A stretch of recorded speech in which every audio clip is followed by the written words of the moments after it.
So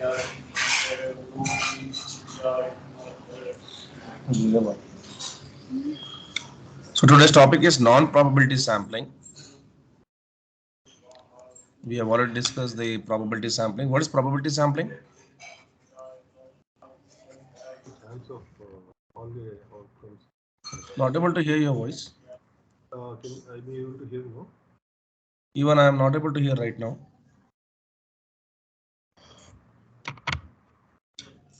How about now? Yeah, somewhat. Yeah. Hear me? Yeah, now I can hear you. Yes. Yeah. So you asked me what is probability Yes, sampling. yes. I So asked that. every Yes. element has some sort of chance of getting picked from the population. That means whatever the sample you're picking in that, everyone has a chance to be, everyone in the population who are present are having equal chances of being chosen the sample, correct? Uh, yeah, basically. But if you choose some It sort is of other sample, it's not basically, it's like the clear thing, na? From the population, whomever you are picking has an equal opportunity to be in the sample. That's it. yeah. Now, the non-probability sampling is exactly opposite to that. So a sampling process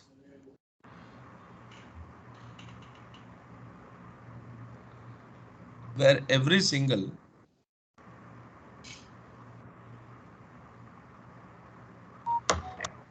individual elements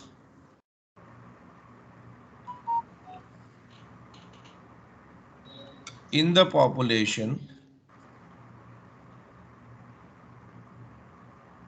may not have an opportunity to be chosen as a sample. So there are certain types of non-probability sampling. The first one is convenience.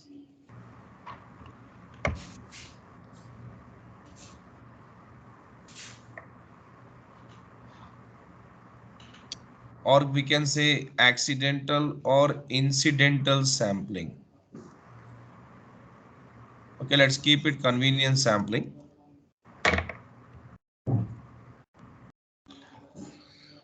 See, what is the characteristic of convenience sampling? Samples are most available are chosen actually, because since the name itself is convenience sampling, whatever is more convenient to you to sample or collect your samples, you will be doing that. Okay, you will not be putting much efforts for sampling, but what is easily conveniently available, you will be going for that, picking that. So the characteristics are samples are samples most available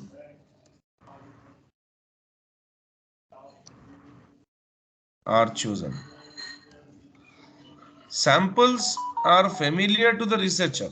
That is also one of the points. Can you give an example of this if you can? Samples are familiar to the researcher. I mean, Yeah, it depends. It depends on the researcher. it depends, but can you give an example? Example.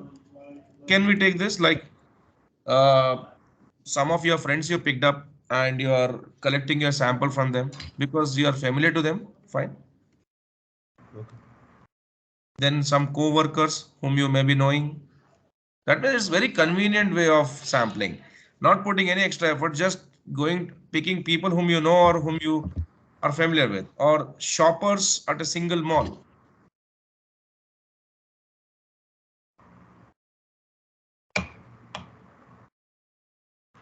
That's what is convenience sampling all about.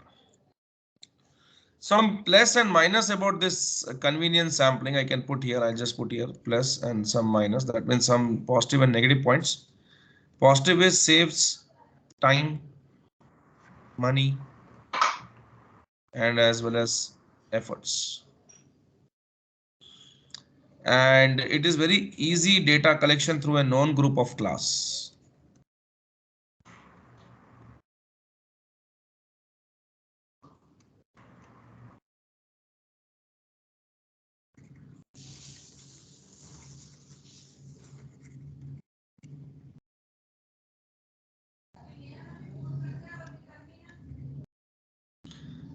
Something which is very negative about this is not accurate way to access representativeness of samples, because only the ones you know you are picking them, and those only you are thinking that can represent the entire population. No, population can have various other like character other, like you are not picking from different sources. You are just picking whom you know and what you know.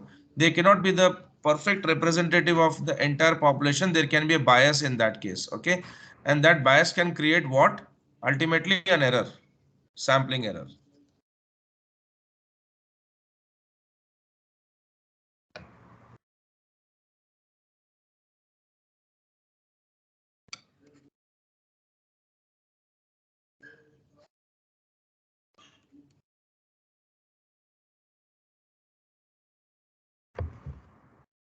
And possible restrictions of generalization about the study findings.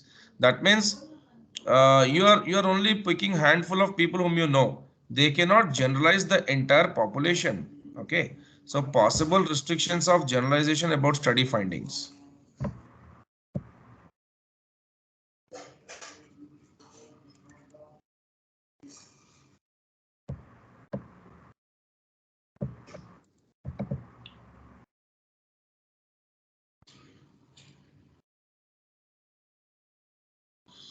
These are all the things which we have understood about the convenience sampling.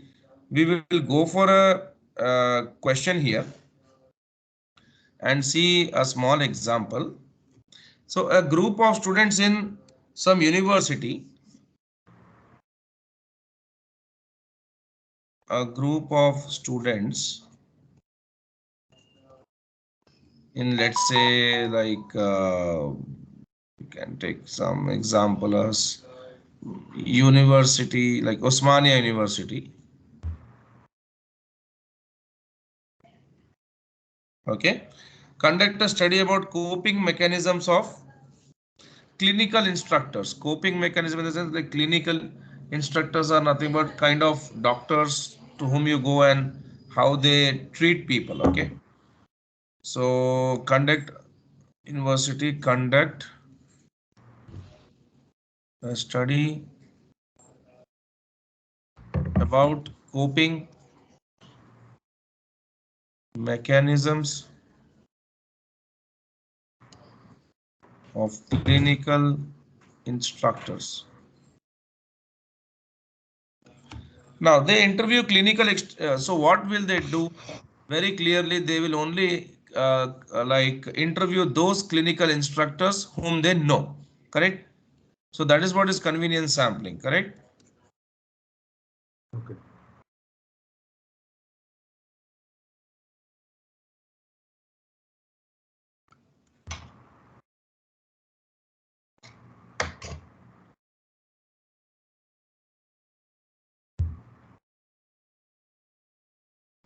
So a couple of instructors who handle them in the area and few others who are known to them. That's it. They are only interviewing them.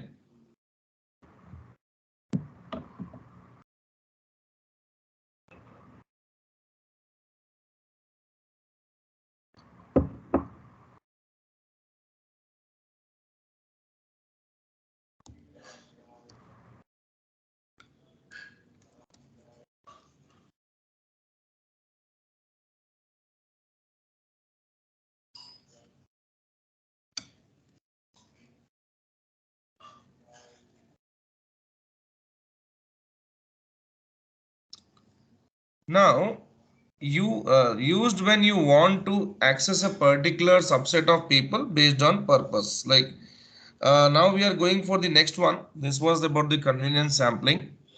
Now we are going for the next type of non-probability sampling, that is purposive sampling.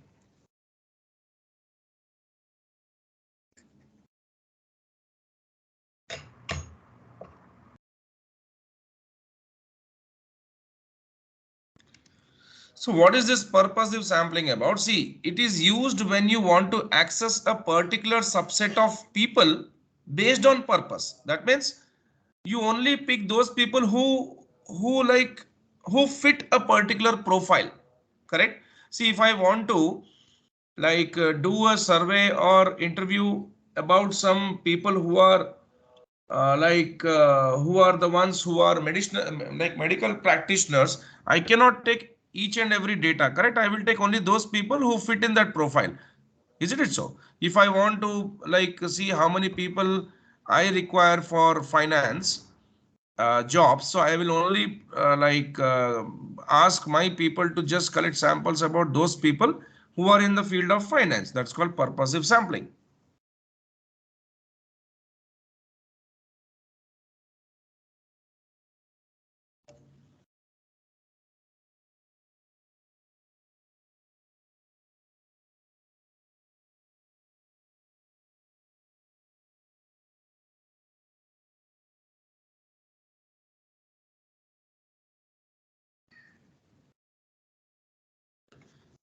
So method, what kind of method we pick here is, do here is, when taking the sample, we generally what we do is we reject the people who do not fit a particular profile. That is purposive sampling.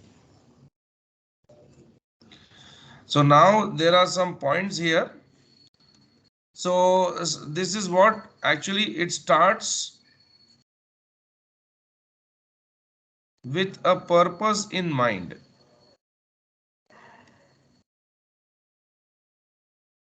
The sample is selected to include people of interest characteristics.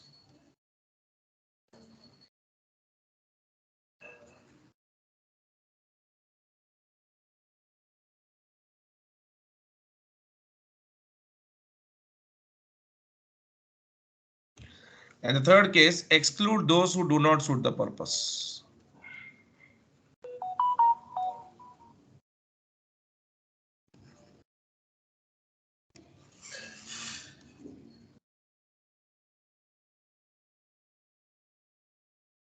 Some positive, negative points about this.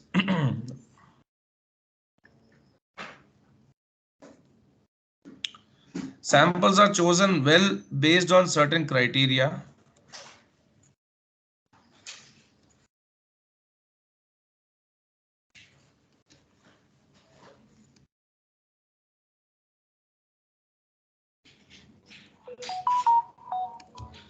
And there is assurance of quality responses in this, because you are only picking those whom you want, and those who fit the profile. So those who are not fitting the profile are not a part of your sample at all. So the quality will be of the highest as per like what you want actually. Okay, from sampling point of view, of course these are biased ones, because non-probability sampling, the nature itself is very clear that from the entire population you are not picking, like everyone is not having equal chance of being selected in the sample.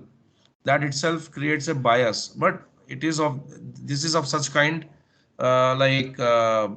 this particular purposive sampling is of such kind that it falls in the category of non-probability. So in that case, in that case scenario, what we are seeing is, from this particular purposive sampling's perspective, assurance of quality is what we really see here. Why? Because we are only picking them whom we want.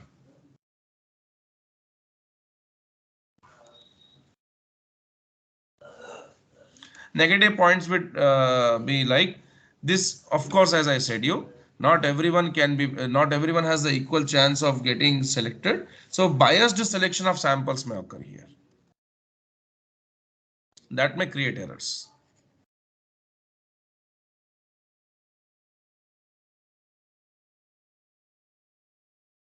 Time consuming process, because we have to search for the people who suit our profile. We are not randomly picking everyone whomever we want and we are filtering it. No. So there is an example here.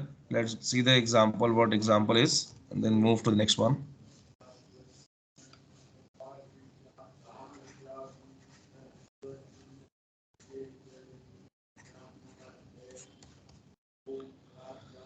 So what we can do is, let's go with this like in this way. The graduate students want to get opinions from non-working mothers. Okay.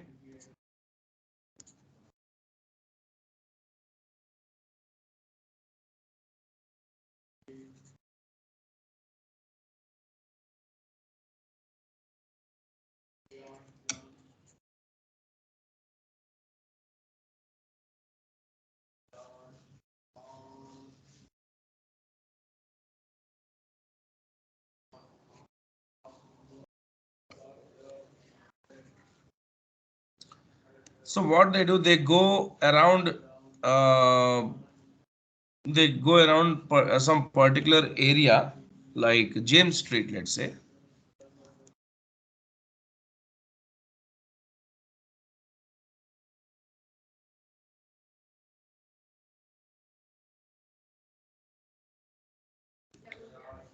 Knocking on doors during the day when the children are likely to be at school.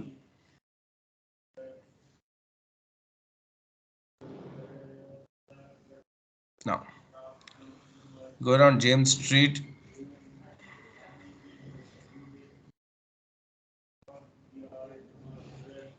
knocking on doors during the day when children are likely to be at school. So they asked to speak to women of the house. Okay. Their first questions are then about whether there are children and whether the woman has a day job. That means they are very clear that they want to get opinions from the non-working mothers and they are targeting non-working mothers only.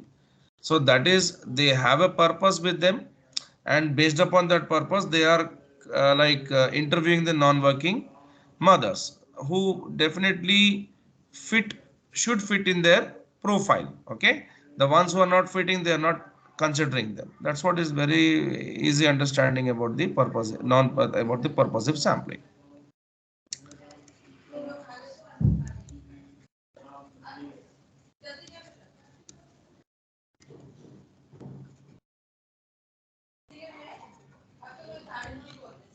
Mothers. Okay, and that's what they do. Next one is quota sampling. Third type of sampling.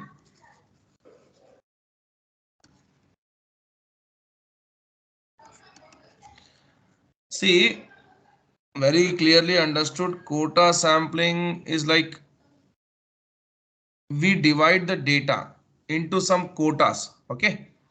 So there is a freedom to choose any respondent as long as the quota is met. Fine. In this quota sampling, we do that. Can you give some example about quota sampling if you can, Abhijit? Quota something, no? Hmm. Probably you want to take 50 respondents in finance, 50 respondents in medical field, something like Yeah. that. That means we are establishing a quota. In that quota, when it is filled up, that's it. That we want people to be filled up in that quota of some particular type. Okay.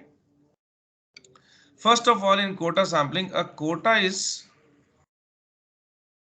established. That means a category generally. There is freedom to choose any respondent as long as the quota is met. Once the quota is full, okay, that particular sampling is done.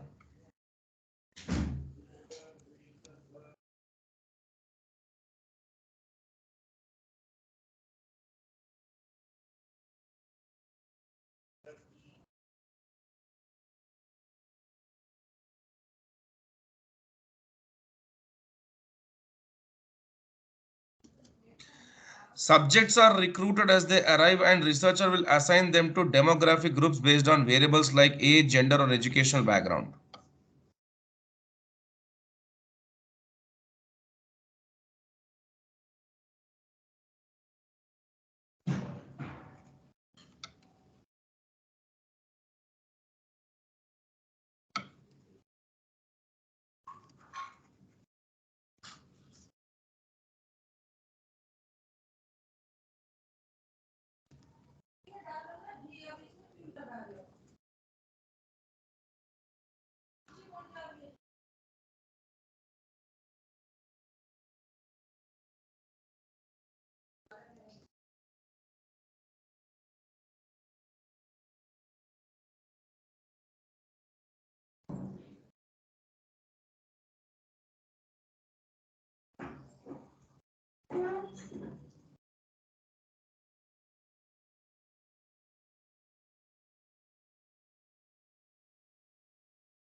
Some positives and negatives about quota sampling.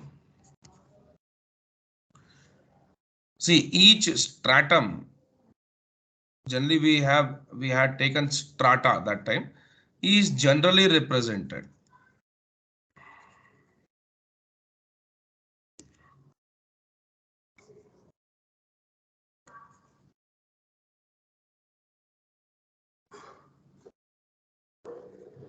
Because the quota is something which is particular thing, na? Useful when time is limited and research budget is very tight.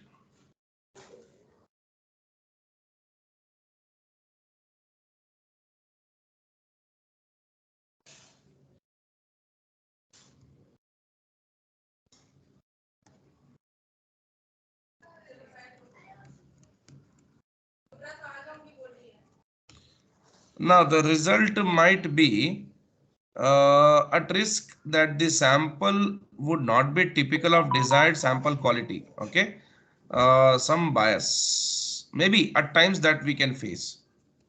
The result might be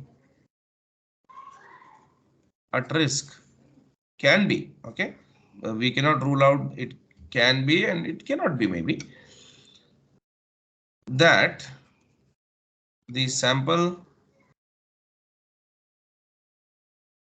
would not be, that means may not be having total characteristics, may not be typical of the desired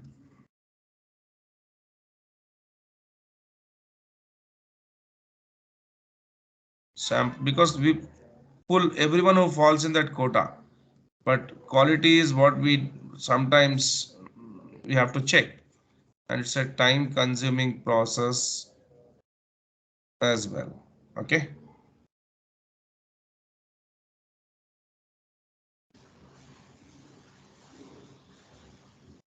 now we can take some example of quota sampling as what kind of question. Okay, let's see. See, there's a population, correct? So suppose in that population there are 45% females and 55% males. So then our sample would reflect the same percentage of males and females, correct? So quota sampling is it like we have a population of some 100 people. Okay, out of that 45% is female, 55% is male, correct? Then our sample, whatever we are taking, should reflect the same percentage of males and females. That means definitely there should be 45 females and 55 males. So this is nothing but an example of quota sampling, correct? Yes. So one more small point here I can write is elements are selected until exact proportions of certain types of data is obtained, or sufficient data in different categories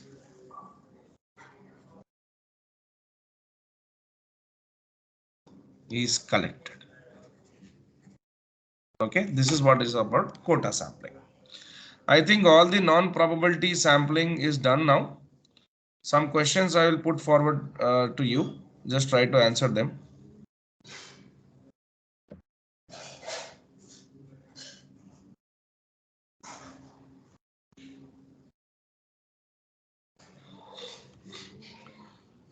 What kind of questions we can keep? Okay, 2 minutes.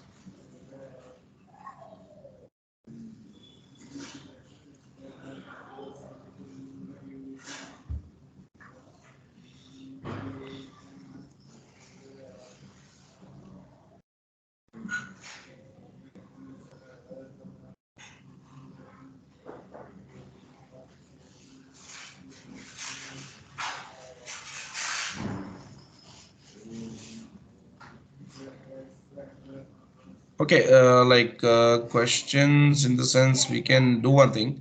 Once we can finish our this from textbook, and then we can look forward for some questions. Okay, because I think some part is to be discussed now.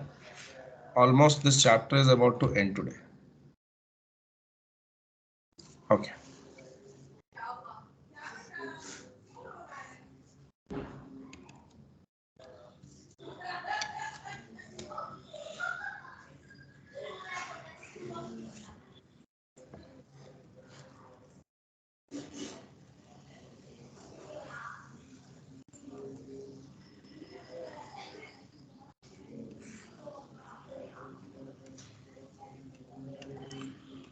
Probability sampling methods are done.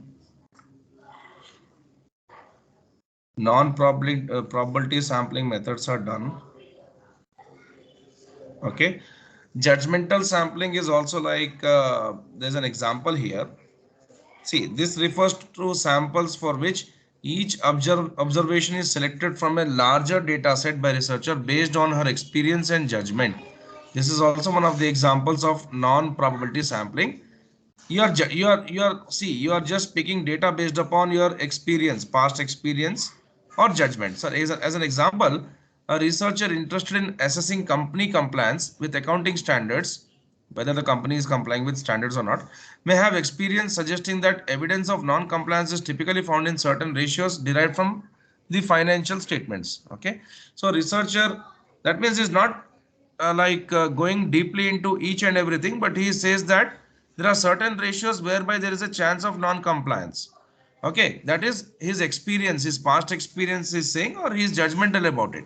So researcher may select only data on those items where he thinks that there's a chance of non-compliance. Correct? He's not checking all the areas, but he's just picking those areas whereby he thinks that there can be a chance of non-compliance. That's what. That is judgment sampling. Central limit theorem is already done. We have discussed with a good example. But what the statement says, we'll discuss right now. The central limit theorem states that for simple random samples of size n from a population, that means there's a population, from that you are picking out some samples of size n with a mean mu. Population will have mean mu. Variance of the population will be size square. The sampling distribution of sample mean x bar. That means when you select some samples out of this, there are 5 to 10 samples, and every sample will have some mean, that is x bar. Those sample means you are putting into a distribution. Okay, okay, that means whatever the samples you have collected, you have found out the means of those samples, and the mean happens to come here. Okay, definitely there may be a chance that some of the samples may deviate from this mean. Correct? So there's a normal distribution forming. So if you take very big data of those sample means, definitely it will form a normal distribution. Correct? Yes, it approaches a normal probability distribution. Fine. Now, so that can see that it's typical about normal distribution. If the sample size is very large, then whatever you are showing, you are depicting with probabilities their outcomes. That is the means. Here are the sample means are the outcomes, and there's a probability of sample means. You pick those samples from the population. There may be some probability of that even. That probability and these outcomes, which are sample means, when you show them into a representation, that can be a normal distribution kind of representation, then definitely what we are seeing is with very large data, normal distribution it approaches. That we have already discussed. And variance of this would be the size square by n. That is nothing but average of variances as the sample becomes large. Okay, this is the formula what they are saying. So central limit theorem states that for simple random samples of size n from a population, when the mean mu and finite variance size square, the sampling distribution of the sample mean x bar. Okay, sample distribution of sample mean. We are taking means and we are making it. There's a distribution we are making, like in the sense we are showing that approaches a normal probability distribution, which will have a mean mu and variance of psi square by n. This psi square was from the perspective of the population. This variance is from the perspective of sample. Okay. So you know there are these are two different things. And what this central limit theorem says. The central limit theorem is extremely useful because normal distribution is relatively easy to apply to hypothesis testing and to the construction of confidence intervals. Yes, of course. For these two things, we want normal distribution. Whenever you are doing hypothesis testing, you will be taking a judgment based upon the normal distribution only. And like the size, if it is more than 30, that means it's very simply going to approach the normal distribution. Some important points, properties of central limit theorem are: if the sample size n is sufficiently large, the sampling distribution of sample means will approximately be normal. Remember what's going on here. Random samples of size n are repeatedly taken. See, we know that we are repeatedly taking them, and from a larger population, each of these random samples have their own mean, which is itself a random variable. And then this means we are like setting with this means what we are taking, like, and this set of sample means what we are taking has a distribution, and that is approximately normal, and it is the variance of that sample mean. Okay, variance of distribution of sample means is this, and the mean is mu. That is for population. For samples it will be x bar. That's understood, fine. And there is a question here. Variance is what actually? Psi square by n, correct? So when variance is psi square by n, what would be the standard deviation? Under root of psi square by n, correct? That will be psi by root n. Is it like you understood, Abhijit? Yeah. So this is standard error of sample mean. This can be termed as standard error of sample mean. The standard error of sample mean is nothing but this. Errors are always formed when your sample is biased. That means it is not a very good representative of your population. That means some blunder you have made in that. So just calculate this, do this question and find out the standard error of sample mean. I'm waiting. Tell me the answer.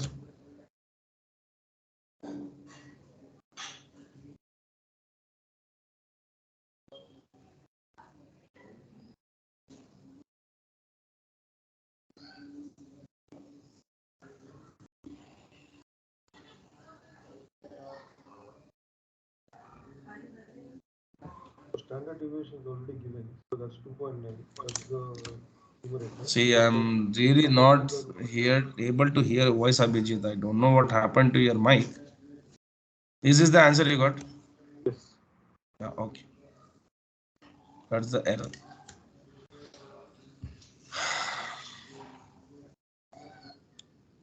This question was something when you have when you knew the population variance. Okay. The mean hourly wage for Iowa farm workers is this, and population standard deviation they have given. So we know how to find out the variance in that case. But our formula would only take standard deviation for standard error. So we took standard deviation and divide by sample size. Okay, and the variance, the mean hourly wage for Iowa workers is 13.50. Mean was known, standard deviation. Okay, and we knew the population variance because we have standard deviation here. What is the case when unknown population variance? So how did they differentiate in these two questions? Variance and okay, this is known. And in this case, unknown.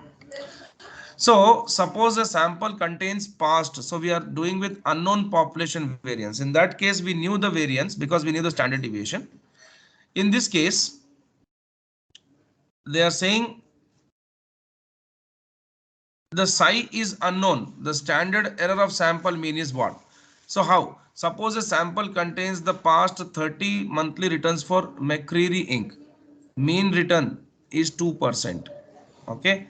And sample standard deviation is 20%.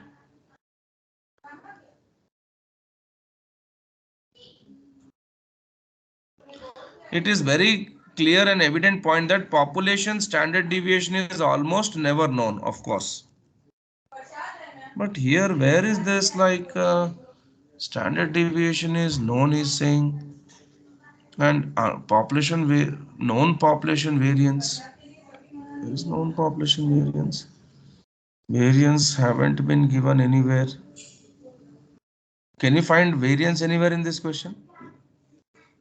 No, it is directly given, no standard deviation. So Standard deviation is given here as well.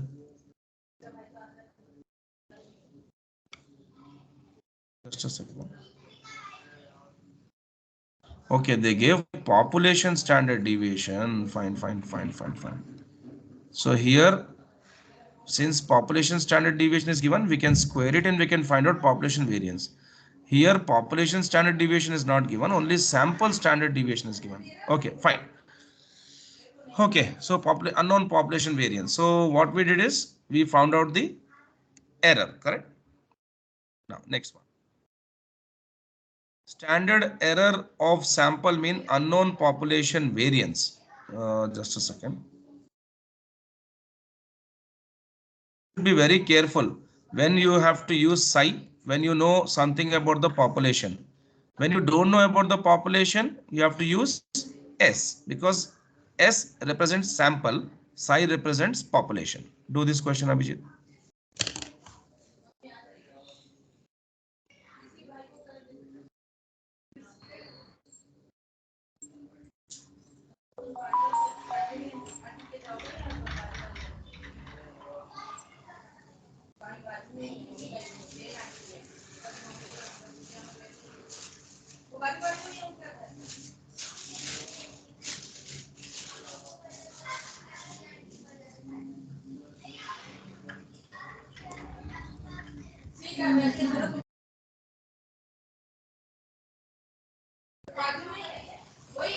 Once done, just tell me.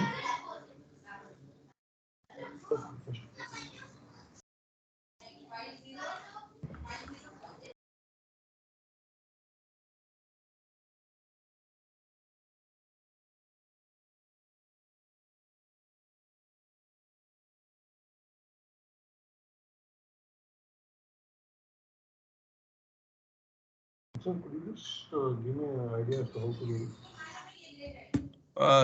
You want me to explain this? Yes, yes. Because Okay. the previous one I did, this one I Okay, don't okay. need.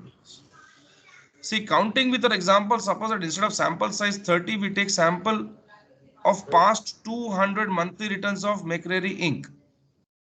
So in order to highlight the effect of sample size on sample standard error, let's assume that mean return standard deviation of larger sample remain 2. So just a second. Standard deviation, larger sample. So we have S 20%. We have X bar 2%. That's what they have given. S is 20%. And now you have like the sample of 200 monthly returns. So by root n will give you the standard error, correct? This is of no use for us because doesn't come in the formula. Shall we move forward? But what they are showing as an interpretation, the result of the preceding two examples illustrates an important property of sampling distributions. Notice that the value of standard error of sample mean decreased from 3.6 to 1.4% as the sample size increase. That means if you take more and more samples, definitely the error will reduce, correct? It will approach like normal distribution, perfect normal distribution. Perfect in the sense very trustworthy normal distribution. That's what we can say. Larger population, more trust, builds more trust. Let's understand about this now, this topic. Identify and describe desirable properties of an estimator. See, what is an estimator?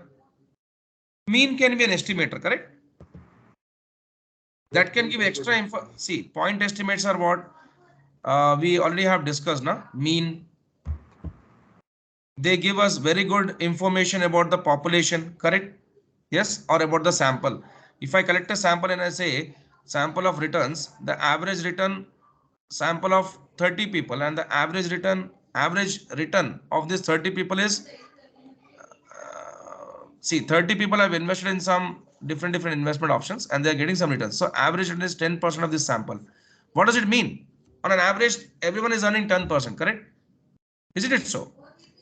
Yes. So that day I have even given you the definition. I've even written about the point estimate as well that day, correct? Some definition I gave now about point estimate. I'll have to check. I can't. Oh, I think I've written. Okay, no worries. I will again write down the point here. No problem. Again, I'll discuss that. Point estimate.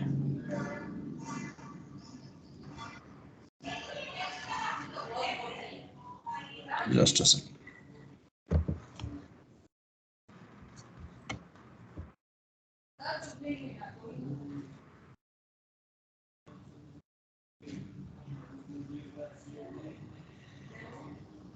Just give me a second, Abhijit.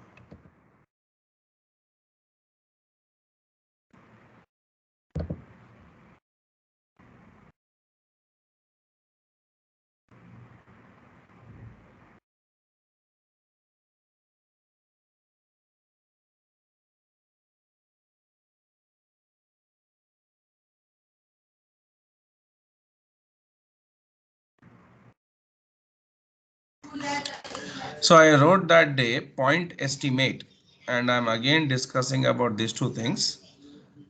It is a single, as I gave you right now, a very exact and accurate example about that. It is a single value estimate of a parameter. So if I take population, so if I take some population mean is what? Is a parameter of population. Okay, correct? Yes. Mean is a parameter, na? It tells more about that particular population, correct? So in the same way, sample mean is a point estimate of population mean, correct? Okay. Fine. It's a single value estimate of a parameter. A sample mean is a point estimate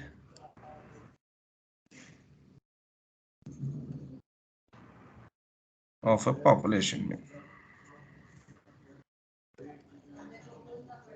That very properly represents the population or gives good information about that population.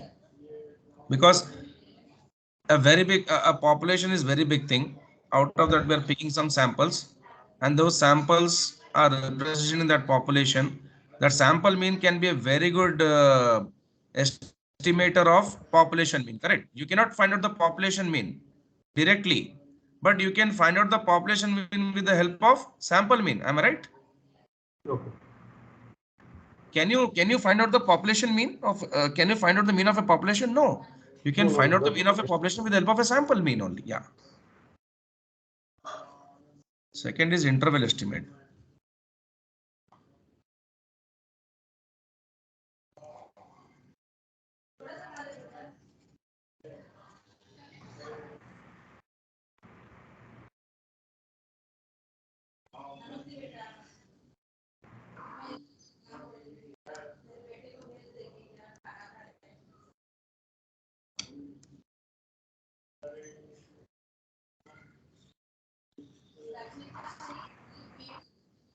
Yeah, the point estimate is given.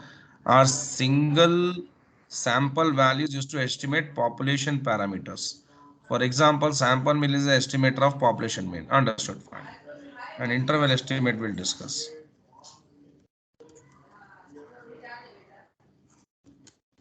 So sample mean is an estimator of population mean.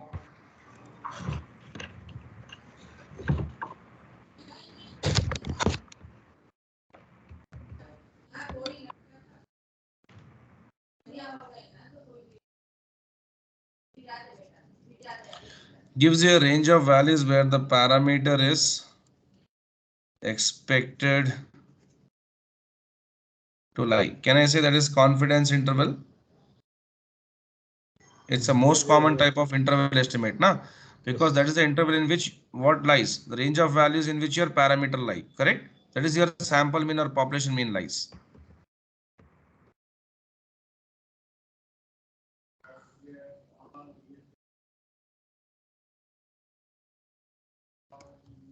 That can be a good example, okay?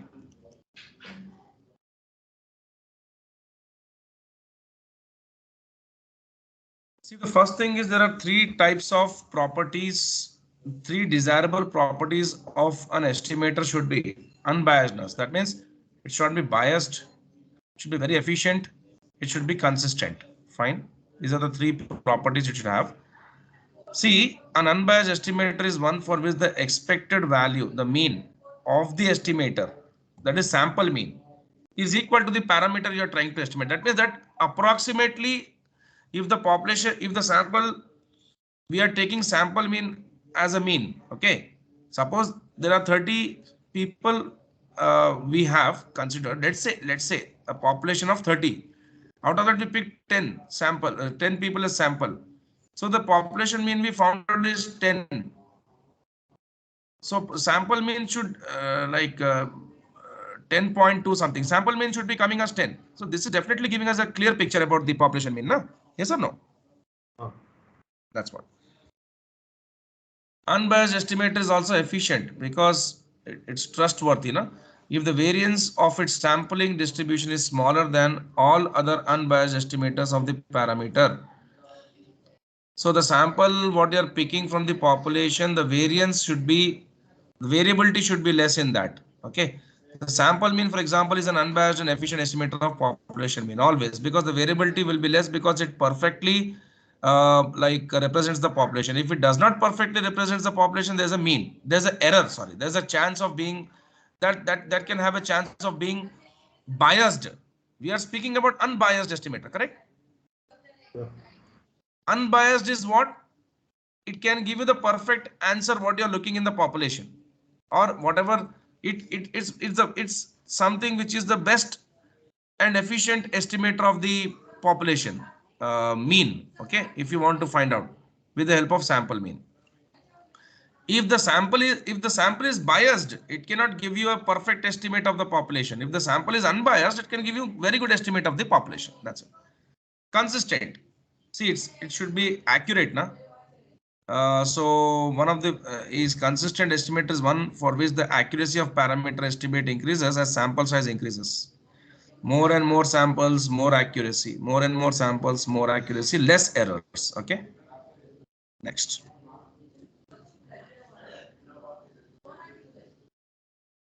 Point estimate we have discussed. Confidence interval also we have discussed, Abhijit. I think I don't need to discuss this. Point estimate is nothing but see, if you want to find out the confidence interval, it's nothing but mean. That is the point estimate of the population of the sample. That's the point estimate, correct? For the population. Fine. It is going to estimate the population mean. With sample mean, you are going to get the population means plus or minus. Reliability factor is Z value. Did we discuss this that day? Yes. Into standard error is psi divided by root n. Am I right? Yeah. Yes. Yeah. And then here you have the formula as well, what I've discussed with you. See, alpha by 2 is nothing but if it's a right tail, if you're taking a normal distribution, if it's only right tail, so that's what they're saying. Reliability factor is standard normal random variable for which the probability in the right hand tail of the distribution is alpha by 2. That means we will be taking this, this point can tell the probability, na? That probability is alpha by 2. Okay. That's what. And this is the standard error formula. See, already we know, na? We have discussed about the Z scores. Those tell about how many standard deviations you are away from the mean. And exactly we have also found out the probabilities that day, correct? That is 1.645. Didn't we do that? Hello? Yeah, we should have. Yeah. We did that, na?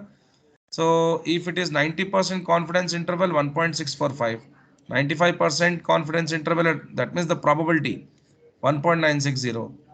95% out of 100, 95 out of 100 times 2.575. Just do this question of confidence interval, Abhijit, fast.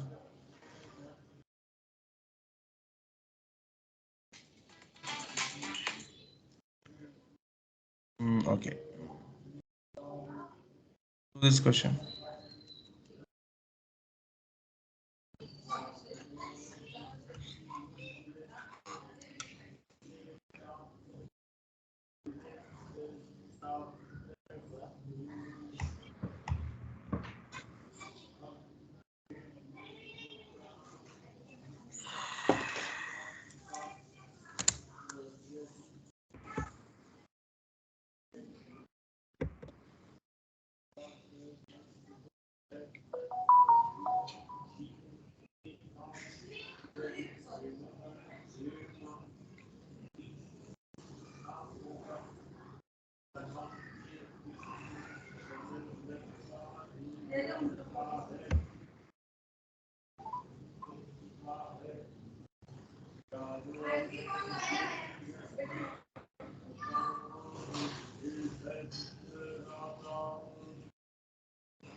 Just a second, Abhijit.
So what's the answer, sir, for this?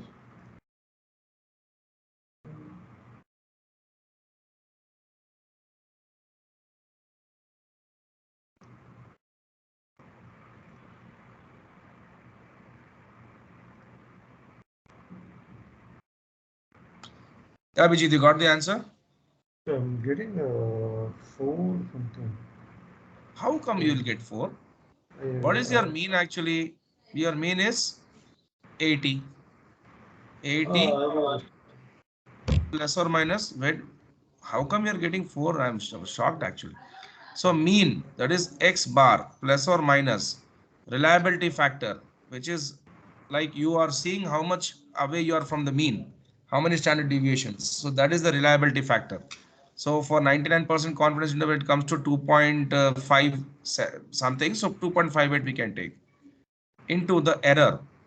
That is like standard deviation 15 by root n like the number of candidates. Yeah, you'll get the answer, rightwards and leftwards. Okay, now do this one. I'm just coming in a second. You just solve this.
Are you doing, Abhijit?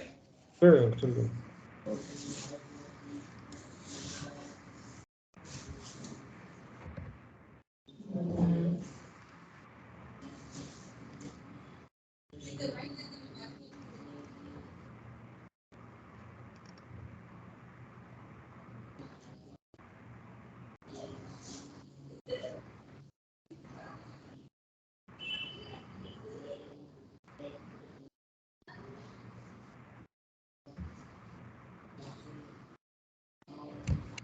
Okay, so this will be 9 plus or minus 6 into 12 by correct, no?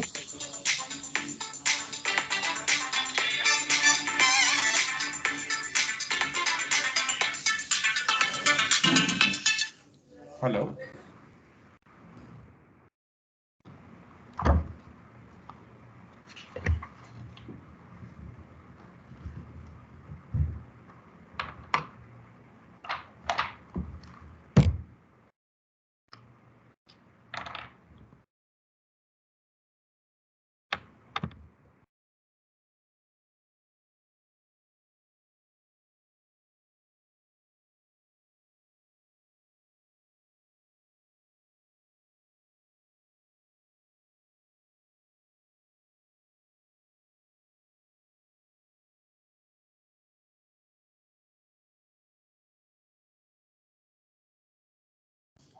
Abhijit, did you get the answers? Uh-huh. So What what are is your this? answers? 9 plus or minus 1.65 into 6 by root Yeah. 12. Yeah. Are you getting this? Yeah, Just yeah. cross check. Okay. Yeah, I refer to the previous one. That's all right. Just the confidence interval has changed. That's it. Nothing more. Mm. So see, we already know that when there is, we don't know the variance, we will go with which distribution? T distribution, right? When the sample size is small, less than equal to 30, or when you don't know the variance of the population, unknown variance, then we'll go with the T distribution. So X plus or the reliability factor will be based on T distribution now. And there comes the n minus 1 degrees of freedom. You already know that how to do that. We have checked in the, we have done that in the previous chapter itself, correct? Okay. Now, if I give you this question, can you do this? That means we need to see the table. Okay, we'll see. Just read the question first.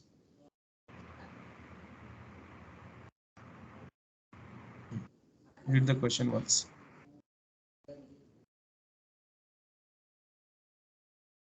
Read the question.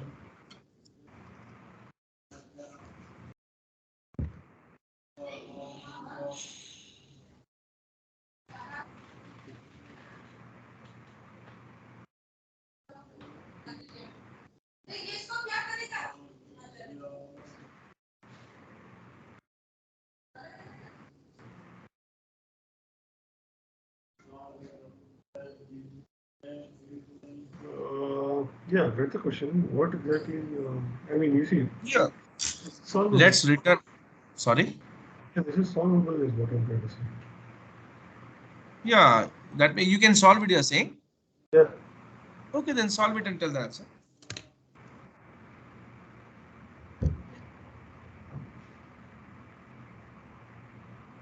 So 20% by root 30, no? That's it. 20% standard deviation, sample standard deviation. S. Uh, by root 30. Divided by your 30, root 30. Yeah. You'll get something around 3.6%. That is your sample error. Mhm. Then now you have to, what you have to find out? We have to see the confidence interval, correct? Where our parameter lies.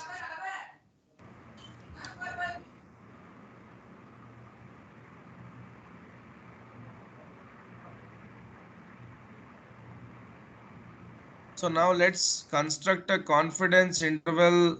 They see they did not give us any option, but they're asking you to do at 95%. Okay. So degrees of freedom, actually to check 95%, we already have seen the table. If you remember, first you have to see the degrees of freedom. 30 minus 1, 29 degrees of freedom. Okay. And remember, because this is two-tailed test, equal to, did they use this term is equal to anywhere?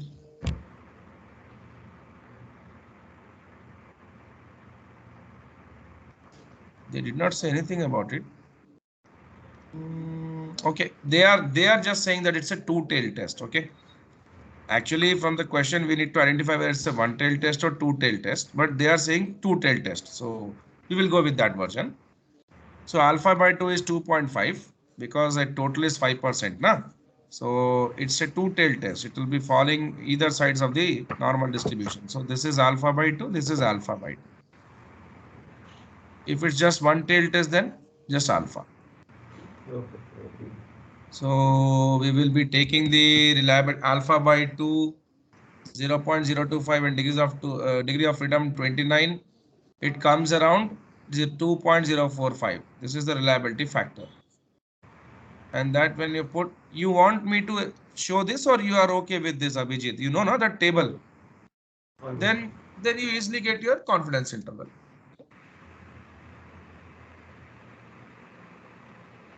You just have a look through this, no problem. Wait for a second.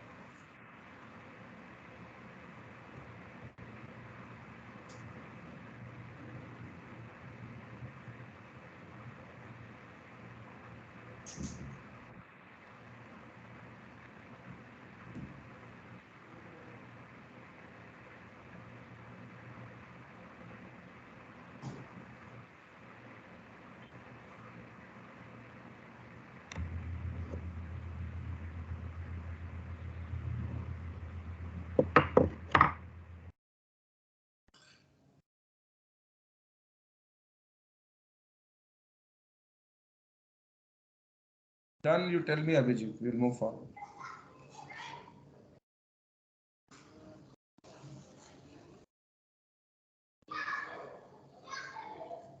Hello. Sorry, Yeah, okay, do this.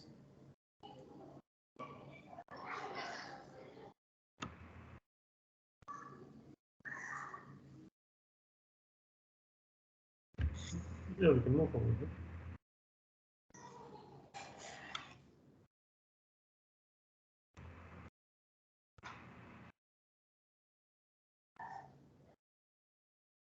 So we already know that if it's a large sample, then Z score will come into picture. Small sample, T test will come into picture. Okay.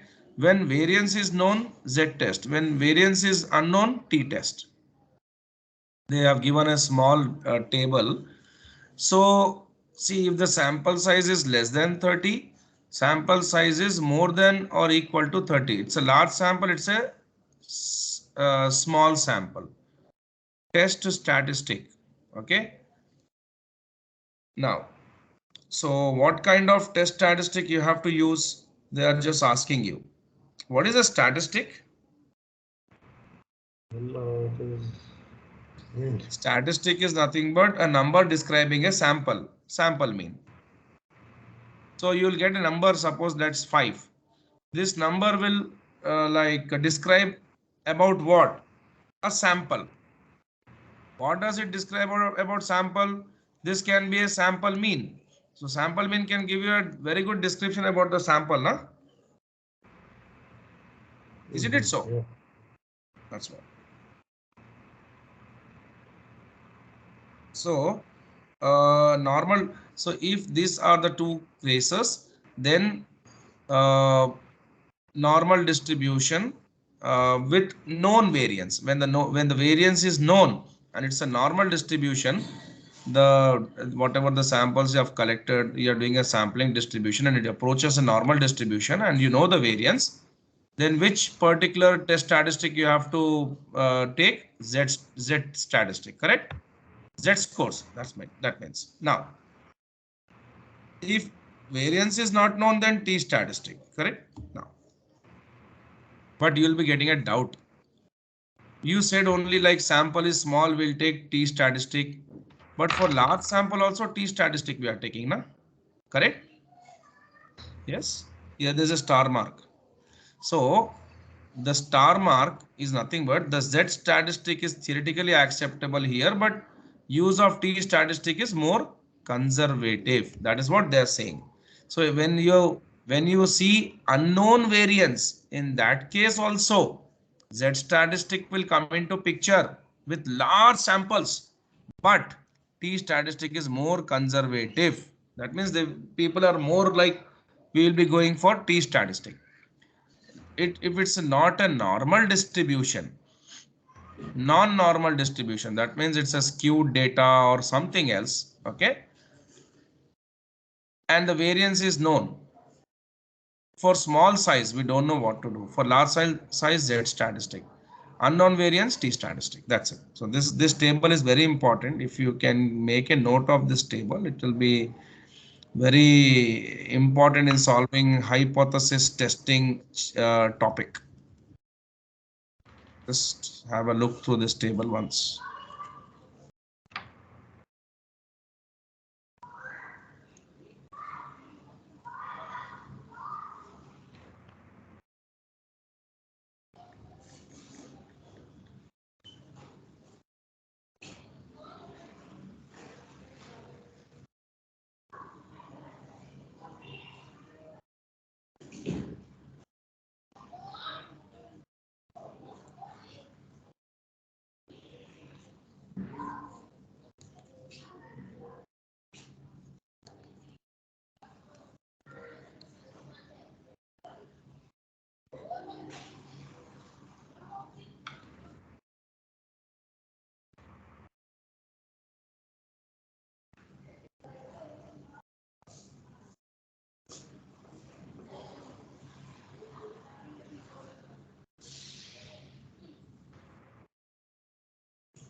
Yeah, we can move. Hmm.